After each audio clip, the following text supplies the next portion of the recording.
Hello and welcome to the latest edition of Beyond the Hype. I'm Alfred Italy Jr., Senior VP and Executive Editor with Black Enterprise. And as usual, we have another compelling topic and a compelling conversation and an even more compelling guest. So guys, if you know my story, if you know my history, if you know my career, you know that me, like many journalists of my generation, got our career started in what we know of as the Black press. And I stress, all Black press is Black media, but not all Black media is Black press. So we'll go deeper into those differences during the course of this great conversation we're going to have today.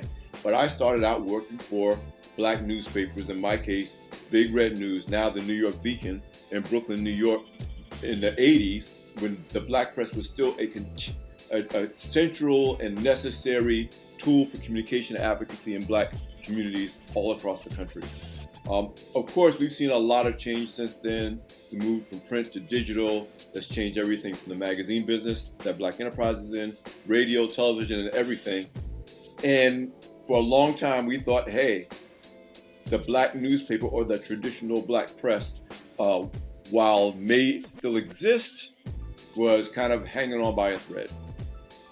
And then we just came through George Floyd murder, COVID, and that's accelerated change in the media industry in so many different ways.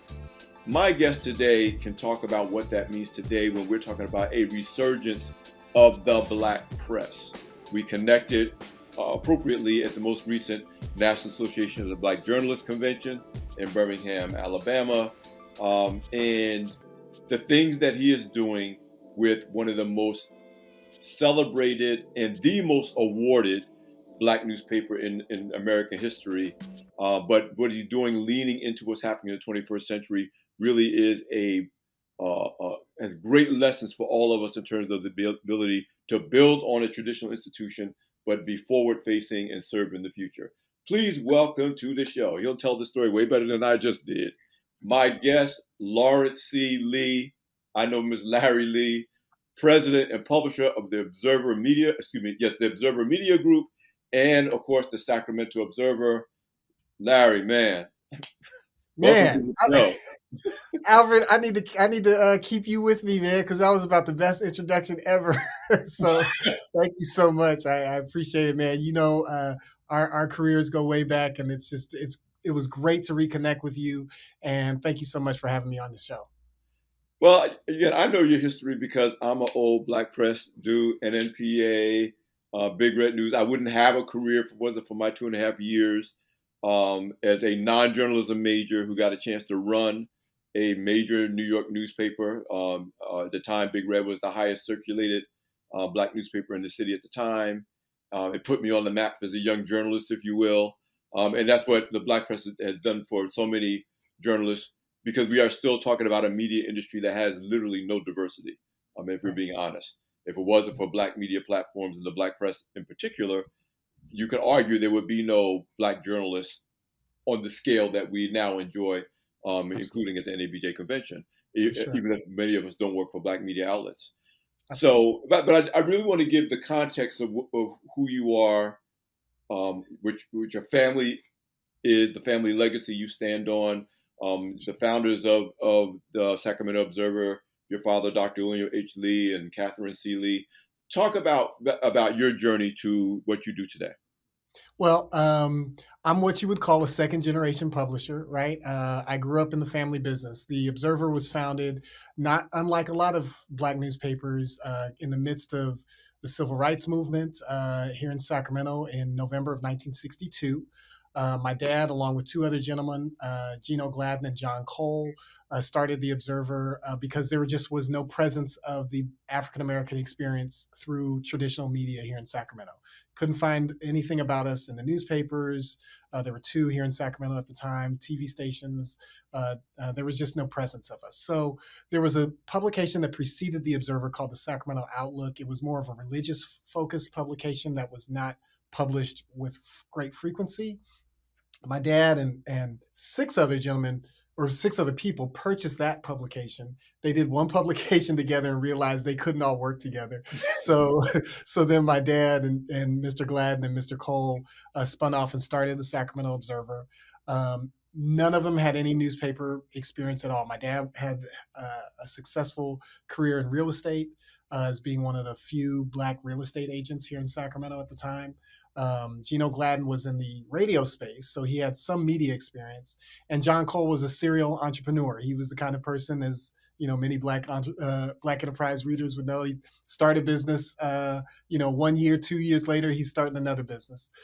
So that was just kind of his the way he lived his life. And so the responsibility of maintaining the Observer kind of fell to my dad and to our family. So my dad, as well as my mom, really kind of took the reins. My dad was smitten by the Black press. He did again had not had any real experience with it. Went to an NNPA convention pretty early in his career. Maybe about 2 or 3 years in.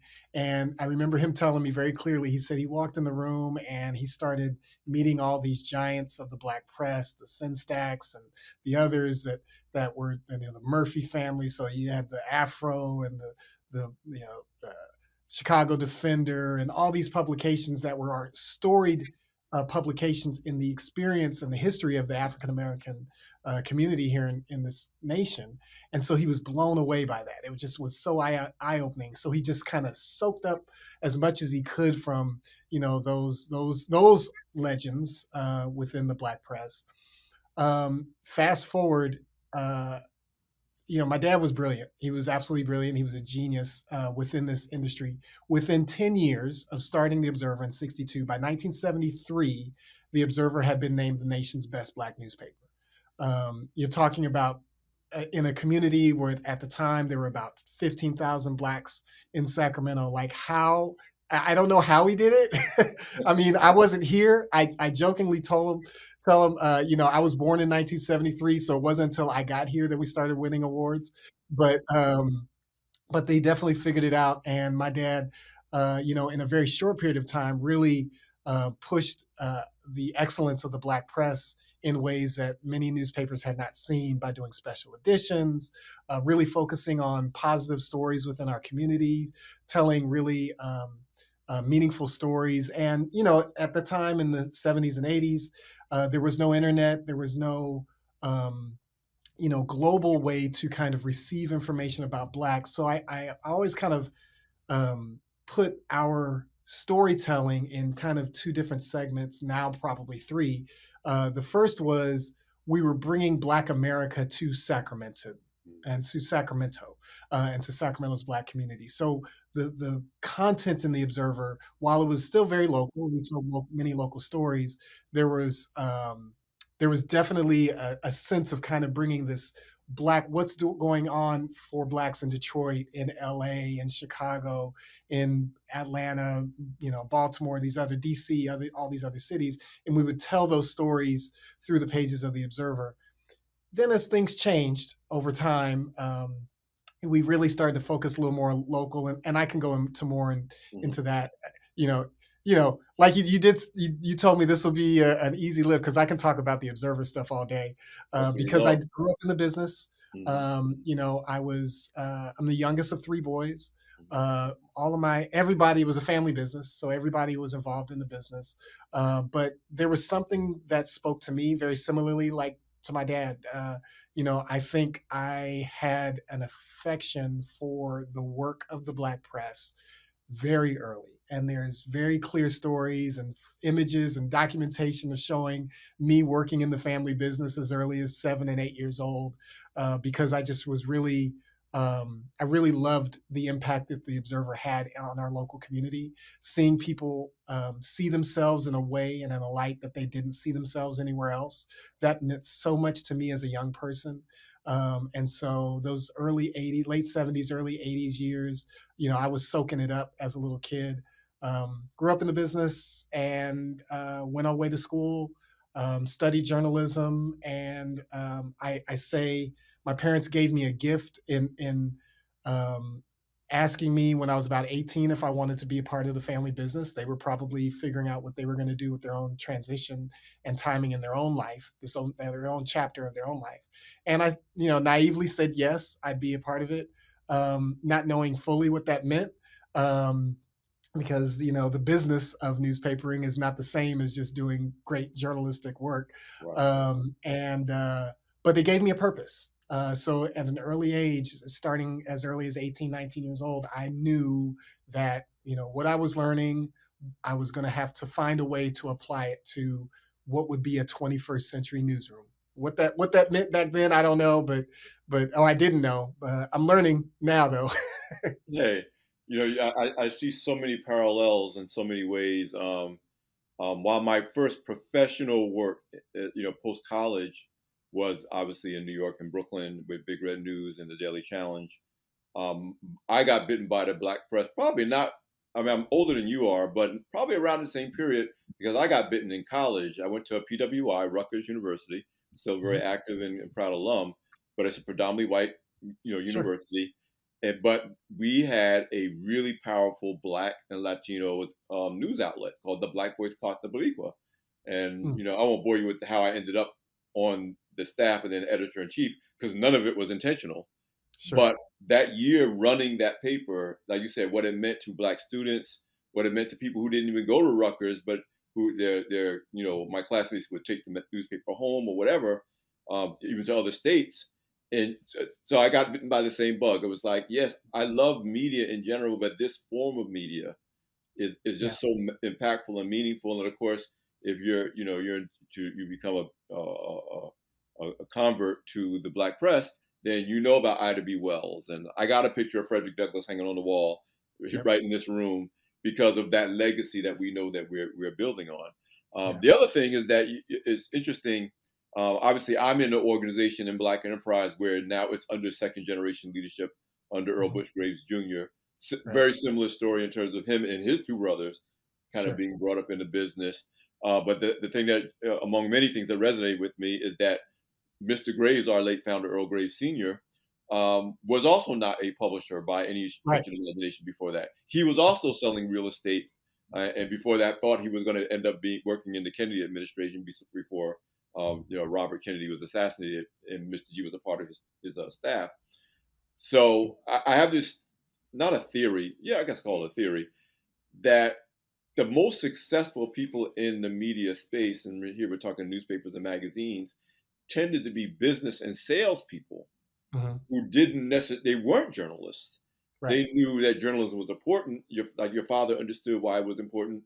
Mr. Graves knew why it was important, but that's not the background he came from. It Right. was, but they were very good at selling. They were understood the business. What Yes. you say, what you discovered once you decided to go on this path, there was more to it than great journalism.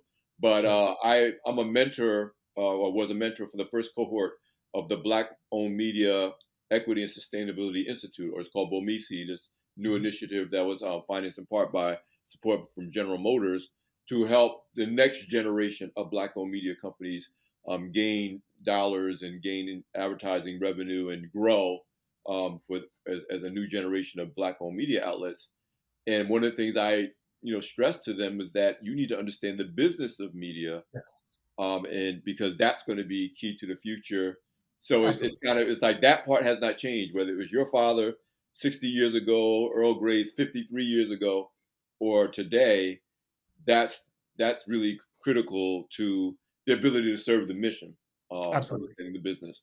So, but yeah, so like you said, you could talk about this all day, and I can too, but we only got 15 minutes. So, but I want to kind of get to the crux of the conversation and spend as much time in it. You inherit this great legacy, and you Sure. accept it willingly. You not only get the calling, but you accept the calling, and you're enthusiastic about accepting this calling. But then you learn the business and the challenges. Let's not even get into the transition to digital. You know, fighting for advertising revenue, fighting Sure. for the black media and black press in particular to really get its fair share of commercial support. Um, Mhm. Fighting to make sure your readership and your audience, black consumers, are respected, and that Absolutely. they, and all that just comes being part of black-owned media in general. Yes. Then we see the emergence of digital Mhm. and what that did to traditional media platforms, particularly print, terrestrial radio, and even Yep. television. And then, in this idea, and I'm part of that heritage. that's like, ooh, I don't know if black newspapers even going to be around, They're gonna make it if they're gonna make it. by the time we get to, the year 2000. And in 2000, when you launched stackobserver.com, for example, Mhm.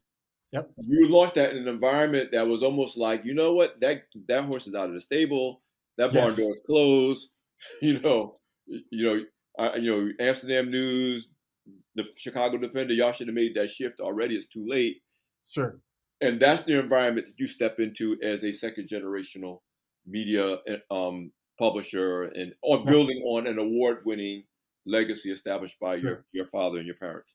Yeah. Talk to me about what that meant and what you faced in Sure. those, let's say those 20 years from 2000 Yeah. through the pandemic. No, that's really insightful, and I appreciate that because there's been the Observer recently. I mean, we are experiencing kind of a resurgence, Right. and there's a lot of people that just are like, wow, they're blown away by stuff that we're doing and all that, and I'm like, this was not an overnight success. This was definitely years, generation of of almost failings, right? To try and get through it. So my personal story, and I'll try and be as brief as possible. So I went to San Jose State University, so another PWI, but I was in the midst of Silicon Valley. And I think for me, as a person in the 90s, because I graduated in 1997, I was right there in the midst of it. I was the editor of the Spartan Daily, the school paper. We were trying to figure it out on campus. What Mm, does it mean to have a newspaper? What does it mean to have a website? How are we communicating? There was no real social media, but how are we making sure we are, the terms of engagement and those kinds of things? We're using those terms, but we don't have the tools necessarily, even though they are starting to be created in our midst. And of course, I was right under the shadow of Knight Ridder and the San Jose Mercury News while they're like pioneering all of this digital technology. But I think for all newspapers, and you can attest to this, that end of 90s, early 2000s, the challenge that every newspaper did was our rush to put content online, to literally give away our content, right? And once that, like you said, once that horse had left the barn, it was gone. And so while we were always embracing technology, I've always, since I've finished school, again, with that background, always embraced technology. So no, we weren't the first Black newspaper to be online, but we were one of the first ones to do text messaging to our audience. So we started developing and that was again before social media. So we're like texting our community, our stories, and people were like, wow, look at the Observer doing this really cool thing. So we've always really tried to embrace technology, but the realities were two things. One, this environment for newspapers in the early 2000s, for the better part of about 15 years, almost 20 years, was really challenging. And it took, what the hardest thing for me that I had to figure out for myself was that these weren't necessarily failings of mine, but they were failings of the industry. That they were failings of and changes of the industry. So as much as I would try to come up with new ideas, or we would try to come up with new ideas as an organization, people, their habits, technology, everything was changing. And media consumption was changing. And so we had to really find just different ways to do it. During that period from like early 2000s to about 2015, well, for us, really about 2018, it was about survival. It was about mere survival. As an entrepreneur, as a business, how do you get from week to week, month to month, year to year, keep these lights open? Because I will say this much. I've always had vision. I think God, I say this very clearly, God has given us vision and yes. provision. He Yes. has allowed us to stay open. He has allowed us to have an idea of what we could do. Now, whether or not we had the tools, the resources at our disposal to do those at the time, or the personnel to do those at the time, that may not have happened. But I always have. I'm a big believer of faith. I think that I'm not Yeah, here by bro, me too. myself. I mean, if you're in business, if you don't have faith, if you I don't, don't know how I you're mean, doing it. yeah. So particularly, a business with a changing environment. right? Right, right. And so it was about survival. It was about getting through and putting in my, putting my notes about, okay, how are we going to do, social media engagement? How are we going to do community engagement? How are we going to take, what type of storytelling are we going to tell? I mentioned about how initially, early in our years, we were bringing uh, Black America to Sacramento. That evolved into us really focusing on very local content because that was the content people couldn't find anywhere else. You could search the internet all day, all night, but you're not going to find stories about the neighborhood, grocery store or the neighborhood community-based organization that's doing work in the particularly underserved community in Sacramento. And those were the stories that we had to find a way to tell them better than anybody else. And that's where our editorial focus has matched our audience growth and our value to our readers and to our audiences.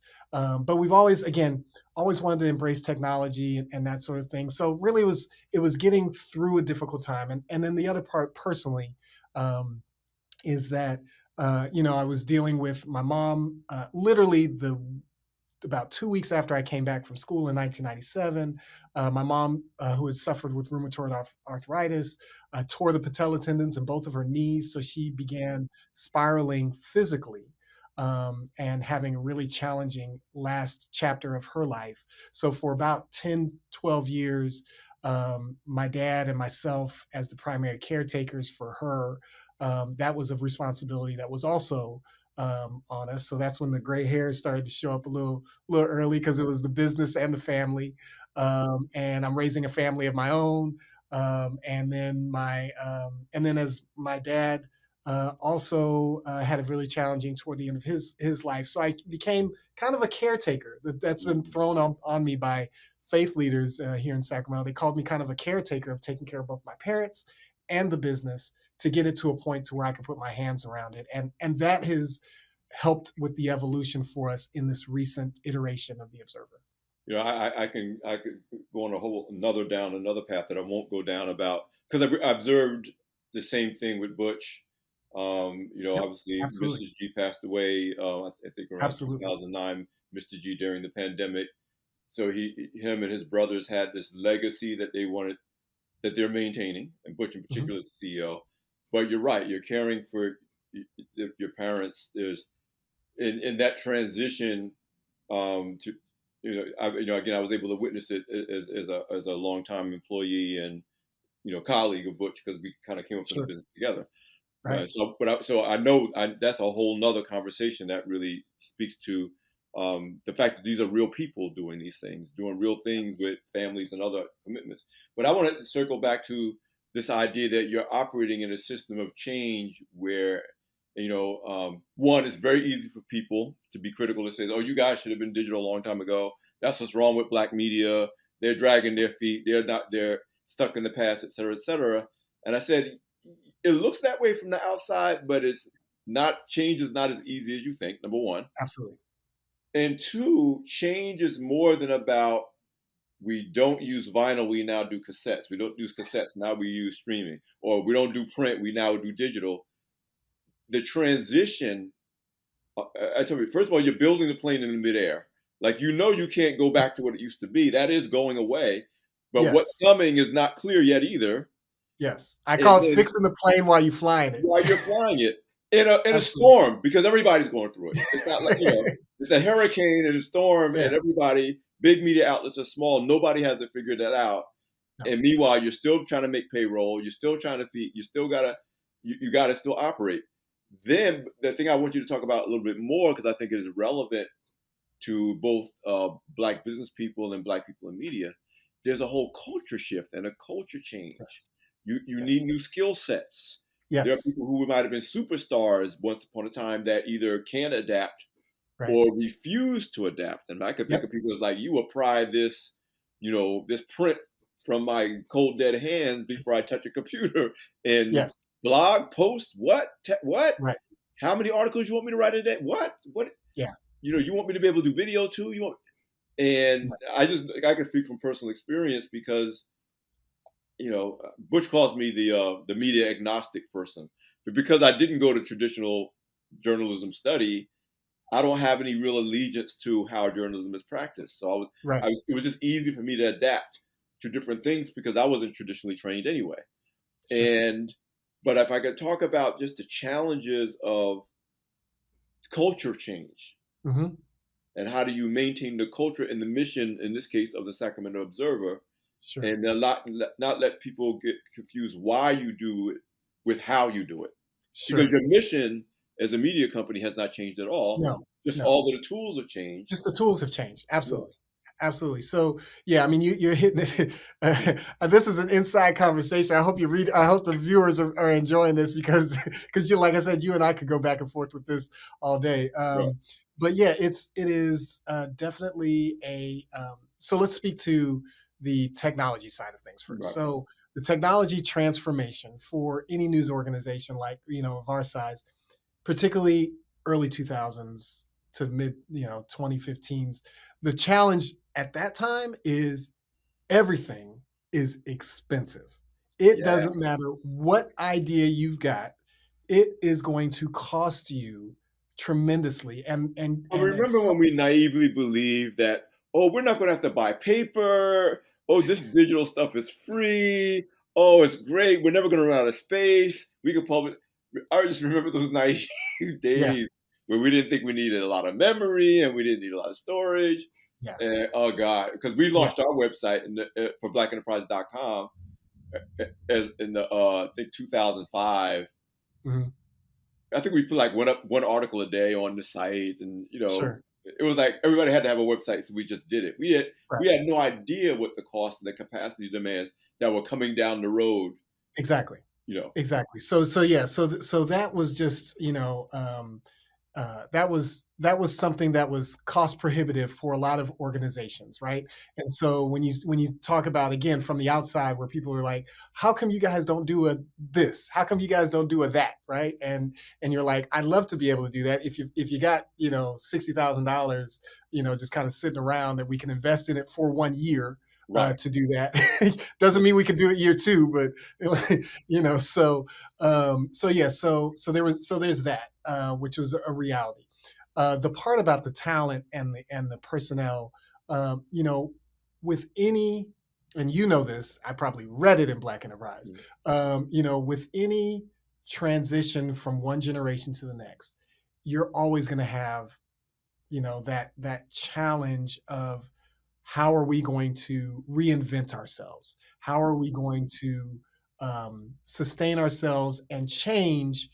But what does change look like? Right? And let's be real. You're in a Black organization. I'm in a Black organization. Um, we're dealing with people who have historically have been undervalued, underappreciated, and I'm talking about our own staffs. Right? They're Yes, yes. people that they're coming from the same experience that our readers are coming from, and so to be in an organization that says, hey, you know, we need you to start doing something that you haven't been doing. People get scared and get nervous and frightened about change, and I understand that. I've always tried to say, as an organization, we try to lead with love, but we also want you to, improve on your professional development. We want you to be the best iteration of yourself that you can be, because that'll help us as an organization. It'll help you in your professional development, but it'll also help us as an organization.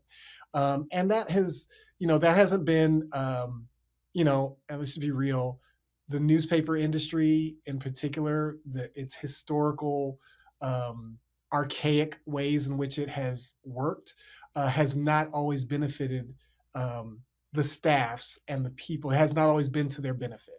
Um, and so I think that that's something that all organizations have to challenge themselves. Business, otherwise, it doesn't matter what business you're in, you have to challenge yourself on how do you change and how do you help support your people to help you make that change.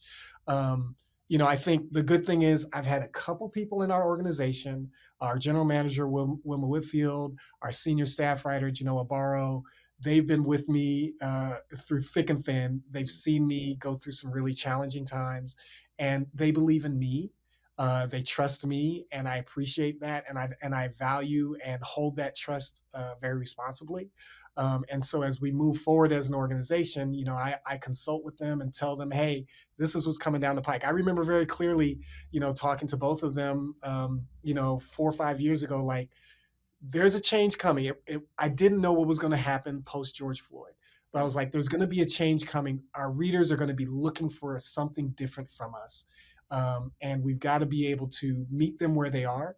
And we didn't necessarily have those technology tools. They might not necessarily have had those trainings, but as an organization, we have help invested in that. I don't want to forget Craig DeLuz, who also Mhm. is on our digital team. He's been with us for over 10 years, and he has believed in me, particularly on the digital front, more than anyone, because he heard me saying the things that I wanted to do, and he's seeing them come to fruition. And we were just talking yesterday, and he was just like, "It's amazing," and he says, uh, "What people are seeing from the outside, the observer's only just gotten out of first gear." He's like, Yeah. Larry, they don't even know what's coming, and that's a really refreshing thing to do. But it is a challenge. It's a challenge for entrepreneurs of all sizes. If you have a clothing business, right?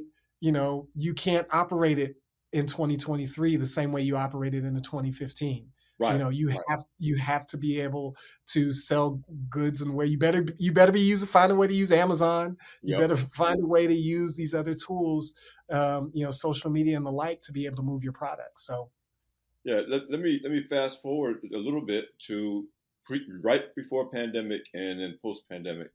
And again, we can talk about this all day because I got to experience it from a Black enterprise point of view because we went through the same changes and transitions for many of the same reasons. So we spent from pretty much 2008 to 2018 navigating this change, this 10-year for us shifting from being a single magazine publisher for like the first 45 years of our existence to getting into television, getting it, expanding our digital footprint, getting into social media, and like you said, not thriving yet, but right. staying alive.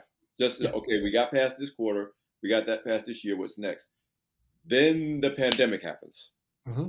and I tell people, in a way, it was a near-death experience, yes.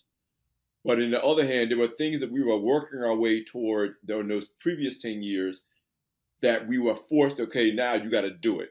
There Yep. is no print. Absolutely. You better learn how to do virtual events because there are no live events. You Right. better master this digital and really figure out ways to generate premium content to get the traffic because there's not going to be revenue from other places. Yep. And I tell people now everything from, I mean, we're not the only business that experience this. Everything from we got to get the work done remotely Hmm. because we have no choice. And now, of Right. course, it's a way of life, at least part of the time. Yes. To we got to figure out a way to serve clients and advertisers. We got to figure out a way to leverage social media in a real way so we can still serve our readers and our audiences where they are in their real spaces of isolation. Yep. And I tell people that it was a near death experience, but we came out of it so much stronger. I mean, Yep. now, and I want you to talk about it from your standpoint in terms of, like, just the amazing things, the resurgence that came out of what was considered kind of a near death experience, especially for Black media outlets. Now, and also against that backdrop of promises made by, we'll call it corporate America under Yeah. DEI, that we're going to spend money with Black media, we're going to get it right, we're going to devote, we're going to give this equity. And while we can debate as to whether that's going to be long lived or short lived, whether they're living up to their promises, the truth is, we came out of, let's say, COVID and post George Floyd with at least an intentionality about spending money and a need to find places to spend it, which has benefited, at least in the short run, Black-owned media platforms that at least could provide the capacity to Yeah. to do that. And so we came out of a near-death experience to, Black enterprises spent the last 2 years hiring, adding staff. I mean, that's one reason I was at NABJ. They're like, we need more people because we got Yeah. to create more content because there's these dollars that weren't here before that we don't want to lose. Right. You shared with me while we were in Birmingham, again, some of the exciting things that you were doing both, with your company itself and with other publishers that, again, Right. speaks to this resurgence of the Black press. Talk to Yeah. me about what that looks like coming out of the pandemic. Yeah, so I mean, so you, and again, our stories are somewhat similar because our transition as an organization, we started ours about 2015, 2016 as well Mhm, too, mhm, really looking at, what is it, how are we, what is this digital, and what is the new iteration of the Observer going to look and feel like? And obviously, digital is part of that. Um, and you know, to your point, the way I say it is COVID accelerated that for us.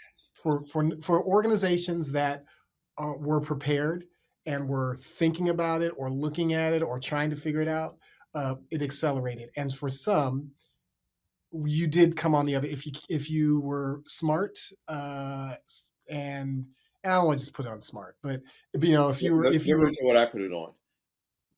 And I think this is what the Observer Media Group and Black Enterprise has in common. What kept us going, and I give this advice to entrepreneurs I mentor all the time. If you know your why, if you're really mission focused, yeah, which was like, I don't know what else we're going to do, but we're not going to fold. right, And that became even more important because Mr. Graves did pass away in April of 2020 during the yes, pandemic. So yeah, we were all collectively like, we don't know what we're going to do, but we ain't going to stop.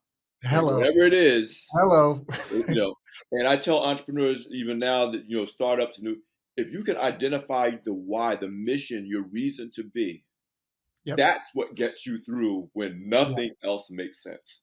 Yeah, absolutely, Yeah. absolutely. So yeah, so our why was very clear as well too, because very similar. My dad passed away in September of 2019, right? So he was Mm, just before COVID, right. and so we had started moving, in this direction of kind of reimagining what the Observer was going to be, what it was going to be like, and then COVID hits, and I mean, like the local Alternative Weekly here in Sacramento stopped publishing, period. Like they just stopped printing. They were just, because of COVID. And we were positioned and getting positioned in a way to where, we're starting to do that new stuff with the website and starting to do more and more with social. Even the print product we redesigned and had started a redesign and rebranding plan that we were going to launch in 2021. And so when COVID hit, we were like, okay, let's speed it up just a little bit. Let's and so that and then you had COVID, obviously. You had obviously George Floyd, and the horrific challenges that put on us as a nation. In this region here in Sacramento, we had massive wildfires here in Northern California. Um, and then you had the political upheaval. So you had all this chaos all around us. But what was that thing that was that calming thing, that thing of stability was our Black newspaper. And the value that we had in telling the stories about our community each and every week at that time, literally, the print paper and occasionally the web, was so valuable. And we did an experiment because very similar to you guys as far as the amount of content we put online, we were very protective of our print readers, our subscribers, because we're a subscription-based publication. So we wanted our readers, those that were subscribing, to get the first crack at reading the stories. But when pandemic hit, we just as an organization, we said, we're putting everything online. We're putting everything in social, we're putting everything in online. And what happened? Digital audience starts flying through the roof, right? It just starts taking off. And we start seeing digital trends of not only the audience growing, but the audience getting younger. And I never will forget. I think it was like August of 2021 when, for the first time, our digital audience under 40 was greater than the audience over 40, and we were like, okay, we're on to something here. We're absolutely on to something. And um, so but I didn't do it alone. I've been part of, a few things. The beauty of the Black press is we are a family. We can argue, we can fight. There's all kinds of stuff that happens, internally with the Black press. But we know, just like I mean, you could sit here and talk about, how your experience started in the Black press, and we can talk about, the Beacon and it's Right. just Big Red and all the other historic Black newspapers. And you're right, you are of a generation that most of those journalists, got their early careers in the Black press. But as far as the publishers go, we're a family, and it is not uncommon for us to say, uh, "I saw what you did in Chicago. What did you do, and how did you do it?" Right, and then we share. Right, and so that's the real beautiful thing that really impacted us. There was a group that we started, Yes. about 9 of us, or 10 of us total, Mhm. um, in publications like the New York Amsterdam News and Houston Defender and Seattle Times. And, it was a great group of publishers, the Afro and the Washington Informer, and those. We started kind of a collective group called Word in Black in Mhm. partnership with the local media association that is very focused on local sustaining local news organizations. And so we've been working together. Now, this will tell you how important and valuable this is to us as a group. And the 10 of us publishers have met every week since George Floyd. Wow. We literally have met every week virtually. Every week we have spent time together, um, talking, building up this brand of Word in Black, which is kind of amplifying the 10 publications, but it has now, blossomed into its own kind of media news brand. Right. But we have been very vulnerable with each other, very sharing with each other. It's been one of the best professional experiences with colleagues that I've ever been able to experience, because we always know the challenges. I mean, you don't you don't have I don't ever have to talk to you or Butch to know what's going on over Black Enterprise. I know we're kindred spirits. We've Right. we've Right. got we understand what you guys are dealing with, and so we can not see each other for a decade and see each other and then just Right. reconnect, and that's been a beautiful thing. So the 9 publications we or the 10 publications we started this Word in Black.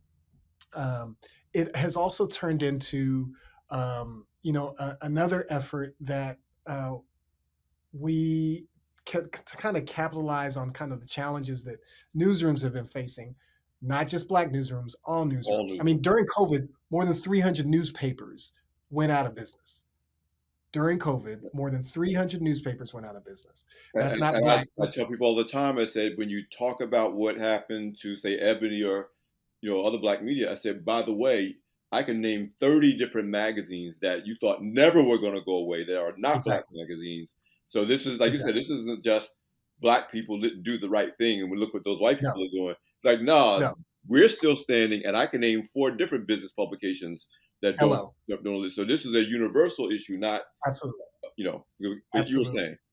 So yeah, so we were able to, with local media association and some of us publishers, we were able to talk to the Knight Foundation, which is Mhm. one of the largest philanthropic news organizations in the country, and they helped to fund a project that we have launched now called the Bloom Lab, which is for Black-led, owned, and operated media to help them with their digital transformations. So it's more than $3 million that Knight Foundation invested, and it has helped. It's helping to transform 26 Black newsrooms around the country, and that is, to me, that is a significant sort of impact, because you're talking about, every major market that Blacks are in, there is a Black newspaper that is going through a transformation to help it be more sustainable. We talk, and learn ways to uh, to improve your technology stack and find ways to save money, to be more efficient with technology. Because you guys have done this. You get a piece of technology, you invest in it, you think it's going to help you, and you can't evaluate it, you can't measure it. and you don't really know if it's helping you or not, and then you just keep paying for it. Next thing you Right. know, you're paying for it for 4 or 5 years, and you say, "What value are we getting?" And so, well, we're paying for it. I don't know. We're not taking advantage of it. There's trainings that get involved, so our staff is getting smarter. We're hiring new, like you said, we tripled the size of our staff during COVID. So, we bring in people in positions that we didn't have, an audience engagement specialist. Like, what was that 3, 4 years ago? We don't even know what that was, but okay. All right, let's get that. And so, it's been really good for these organizations like ours that to really help support them. We're learning about ways to um, take advantage of philanthropy to help bolster the editorial content of our newsrooms. We're finding ways to be real creative with video and revenue generation with video content and podcasts and other things like that. So it's been, again, you're still flying the plane, you're still fixing it, but maybe that storm is not as bad as it was. Maybe or maybe the storm is going in. You found a way to kind of navigate over here to a little bit of sunny skies for right now, Well, but you're still working at it. here's what's been always been my mindset, and again, because of the path I came, I get that my past experience makes me like this in some ways. Once you realize you're not going to die, it's like, isn't this kind of fun? Like, isn't this? What are we going to do next, and what's going to happen here? And once you know you're not going to die on the roller coaster, then Yeah, it's like. And so I say that to say this. I remember when Mr. Graves was still, the chairman and active in the business before he fully turned over the reins to Bush.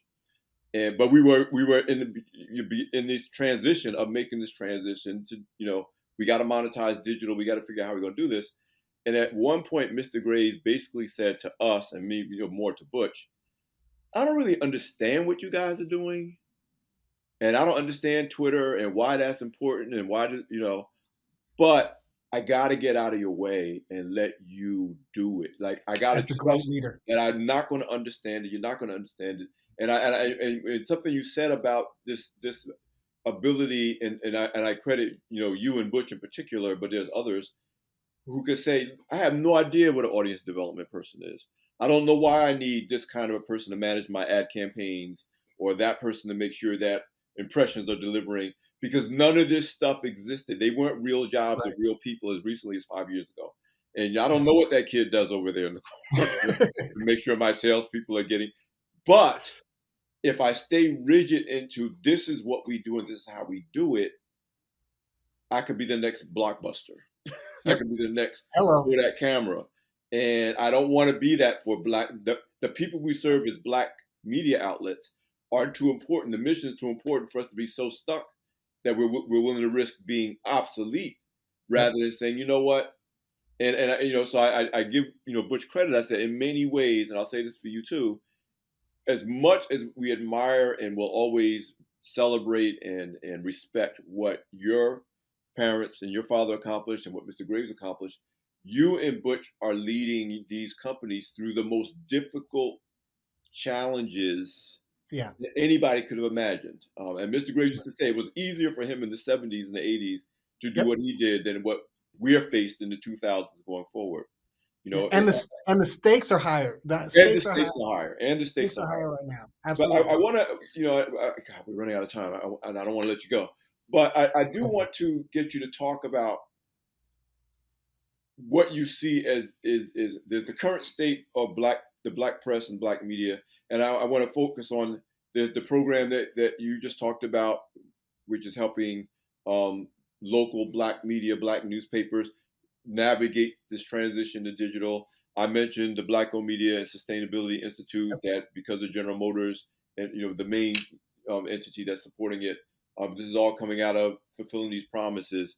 And now you see, at least right now, the initiative you talked about, Bomisi, and this idea that there's a future and there's resources being marshaled, whether it's creating the next generation of national and international Sure. media brands like Bomisi is doing, or there's this thing that says we're going to help the black press in every city complete this transition from the newspaper that everybody relied on to a truly digital, relevant local media outlet that is not only journalistically viable, but is commercially viable.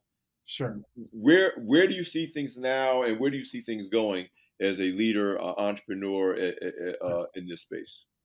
I mean, I think there's a lot to unpack there, and I know our time is getting short, but I think for most newsrooms in our space, they're still trying to figure the monetizing transformation, what it looks like. Monetizing it is the biggest challenge. I as an organization for us, what I try and tell our team is we want to be a digital first newsroom with world class products, right? Mm, Now, what those products are going to change. Right now, it's a newspaper, it's a website, social media, other digital products. Okay, that's what it is right now. And you call them products, you can call them solutions for right, advertisers right. or whatever it might be, right? But it's And, and, all of and those. live events, by the way, which And live events, because that's what absolutely, saved Black enterprise also. of course. When print gen revenues were declining, and we weren't mastering digital enough to really monetize it to replace it, what Yep, saved us, I tell people, anybody who'll listen, we started doing events in the 90s just as a way to sell magazine subscriptions. We had yep, no idea that was going to be our lifeline for the better sure. part of the last 15 years, because Yeah. advertisers that didn't want to spend necessarily on these platforms would still sponsor the events. You Yes, know, we were the exact same way. We were the exact same thing. We used to do the Black Expo here in Sacramento. We did it for about 10 years. You know, it was, and it's funny too because as impactful and powerful as a local event was, we used to bring 50,000 people to the Sacramento Convention Center, and in Sacramento with a market of about 150,000 African Americans. You're talking about bringing 50,000. That's pretty powerful and pretty impactful. But I always said it was such a without saying being negative about it, it was such a defensive sort of position for us because it was at that time it was still about survival. It was about like how do we get like okay the newspaper is struggling, we got to come up with something else. And it was valuable and it was important until 2009 when the world changed and right, we still had to do the expo and all the sponsors that had made commitments at the end of 2008 pulled out. So if they were going to do $20,000, they were only going to do $5,000, and we lost our shirts on that last expo, and that was the last expo we did. right, right. But um, but I think so. To your point, though, what I look at for us as an organization, and I think other newsrooms our size should look at, um, how do you make sure that the percentage of your digital revenue or your average print advertising revenue does not take up the biggest share of the pie anymore. And that's what we're trying to do as an organization. So I can very clearly see in 20 this is 2023. So in 2021, print advertising was about 89% of our revenue. 2022, we took it down to about 82% of our revenue. We increased revenue as an organization, but our print revenue is going down. And so that share of that revenue for us as an organization, I want us to, at some point, I want us to get that print revenue down to 50% of our revenue. Mm, I know it's ambitious. I know it's challenging. It's going to be a challenge. We're eyeing 2025 as kind of being that target, and then finding these other things, reader revenue and digital content, digital advertising sales to get to about 25%. Can we get philanthropy to be about 15-20%? And then can we get events? Because we're not right now, we're not doing events right now, but we will be doing events starting in 2024. Can we get events to be about 10% of our revenue? For us as an organization, as far as my leadership goes, and you asked about what do I see, that's how I see a sense of sustainability for newsrooms like ours is to because when one part if you're totally dependent on that print advertising goes away, that's when things get really perilous and scary. But if we can have these things that if something shakes over here, something else can pick it up right here, and we can fly that plane that we fix and fly right. it smoothly. We got more than one engine. There you go. I love that. Oh, I like that. Yeah. More than one engine. I'm gonna Yeah, take that. I want to give credit. That was Bush. So, but All right, I look, love that, the Butch. idea is I that should being know. a diversified media company, and this applies Yep. again, I think, to all companies. But if you're trying to grow and sustain through all this change, it's really saying we still only have one mission at Black Enterprise, which Yes. is the economic advancement of Black people. Right. Now the question is, how do we serve that mission in ways that serve the mission but are monetizable at the same time? Yep. Absolutely. And you're right. You said if you got 4 or 5 different baskets, and the economy changes, a pandemic happens, a war happens, something goes away, or something comes back, the chances that all 5 engines are going to give out Right. are It's not almost like. zero. Yep. Um, Absolutely. it's always in 2 degrees. So, but at the same time, you also got to be, to your point about building in midair, you still got to be building other engines. Like you got to Yes. maintain the 5 you got, and Yes. you as a visionary leader or Butch and those of us in leadership of Black Enterprise have to be saying to him, but there's this AI thing over here. I don't know what it means, but we got Yep. to think about it. Or, there's a new kind of event, Generation Z is going to an event that's very different than the kinds that we do. I don't know what Right. it means yet, but we got to pay attention. Absolutely. So you can't just rely on the engines you got, because any of those engines could blow up as we Sure. find out for any number of reasons. Larry, Yeah. we knew this was going to happen. That Yeah. we could run out of time, but I do want people to be able to still follow the Sacramento Observer stories, follow the Observer Media Group story, follow your story. What's the best way for people to just to on social and otherwise, the websites where people can continue to follow this story, follow this journey, and Sure. follow what you're doing? Yeah, so everything is SAC Observer. So the website is sacobserver.com. All the social media handles are SAC Observer. My personal, I still reside on that thing that is called Twitter X or Twitter whatever X, it's right? called. Whatever that is. Or we're branding it Malcolm X. Um, so yeah, so I personally am on there, but I am really I'm not hard to find. I love this work that we do. As other publishers know, I'm more than willing to share my experiences and help others talk it through. I am by no stretch of the imagination a master of it. I am surrounded by great people on our own personal team.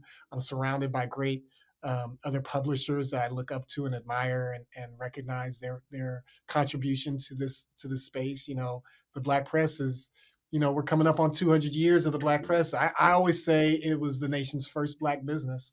Um, and so I was born in the Black press. I'm gonna die in it. So I love this. I love this work. I Yeah, love we this say work. so much of the same things. I would say if it wasn't the first Black business, it certainly was the first Black industry. It was the Yeah. first, Ooh, absolutely. For yeah, there sure. were different types of Black-owned businesses, but it's the original Black industry. Yeah. And this thing about mastery, and again, I'm someone who has learned, forgotten, relearned, forgotten, relearned, forgotten over the years. I tell people mastery is the last stage before you either turn back into a student or you're obsolete. Yep. Mastery is not the final stop. So don't Nope. I don't mastery is not valuable to me. No. Other than to Absolutely. get through the day and to do the best for the day. So I really Absolutely. deeply appreciate you. I deeply appreciate your family legacy, your business legacy. I appreciate you even agreeing to be on the show on short notice, because we just ran into each other in Birmingham. I was like, I gotta get you on Beyond the Hype, because of the I things you were know. sharing. And I salute you as a fellow son of the Black press, and as a champion of the Black press and its resurgence and still importance going forward for us as Black people and for the whole nation. So I thank you so much, appreciate it. Larry. I appreciate it. I'll just take this point, just 2 seconds to say we are celebrating our 60th anniversary later on this year. So we're gonna have a big gala November 10th here in Sacramento. We've got a wonderful way to kind of celebrate and commemorate the legacy as well as the future of our organization. So I will send my virtual invitations out there, and you can find it more about it on sacobserver.com. Well, yeah, I gotta block the calendar off. I definitely want to come There out for we that go. too. Yeah. Oh man, I don't know what you might wear, Alfred. Boy, Yeah, you coming don't sleep sharp. on my brother. Don't sleep on. And you gave me a year's heads up. I might have to do some wardrobe changes.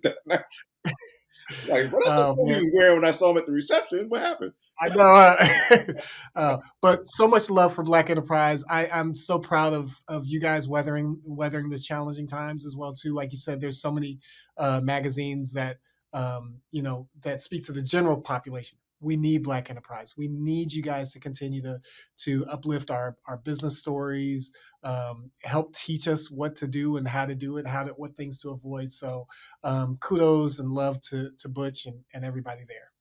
Thanks, man. Listen, you know how we do. Another great edition of Beyond the Hype. I'm Alfred Edmond Jr., Senior VP and Executive Editor of Black Enterprise. Thanks for joining us. Take care, and we'll see you next time.